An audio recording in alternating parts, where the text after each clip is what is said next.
it's part of the process, right? You get to see, it's the acting is actually kind of obscure. So you have to look past the crazy suits and the head rigs and all that and really watch the motion of the actors and the emotion of the actors.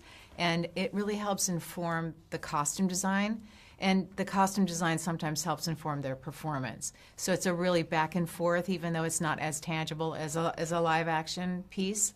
And we have a lot of live action as well in these films, so it's a lot of everything. Well, I think the biggest new challenge was increasing the world, having 2 new clans to delve into and bringing that to the screen. They just get kind of bigger and bolder as we go along. So that part, I think the technology was the hardest thing on 2, on The Way of Water, because it was all new and I didn't understand it particularly, and so the learning curve was quite steep, but getting much more familiar with it and working with all the different kinds of artists and having a language between us is, that just growing and getting better every time. Yeah, that's a really interesting question. It's fun to kind of think back on it, because when I design the costumes and when we build the costumes, which we do, and you can see some of these pieces, we make them in human scale, right? So because that's the world we live in, that's where the actor sizes that we deal with. And then the challenge is once you get past that and you pass all the information onto the VFX artists, the first thing we do when we start working with them is to change the proportion.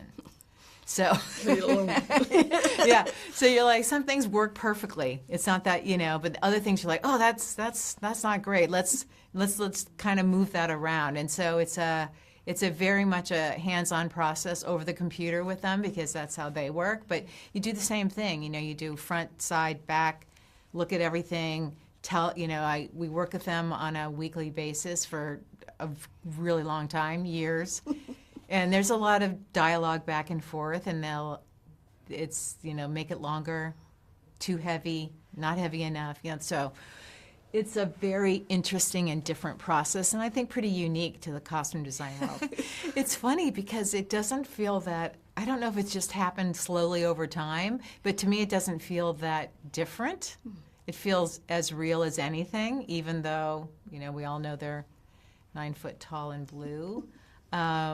It just becomes part of the vernacular. I mean, it's like, sure, okay, you have 4 fingers, that's good, so I think it just happens over time. You just, you being in the world, that you're in it and for a reason. That's such a hard question. I love so much of it. I really have loved doing the Ash people in Varong, and going into that new world has been really, really challenging and different.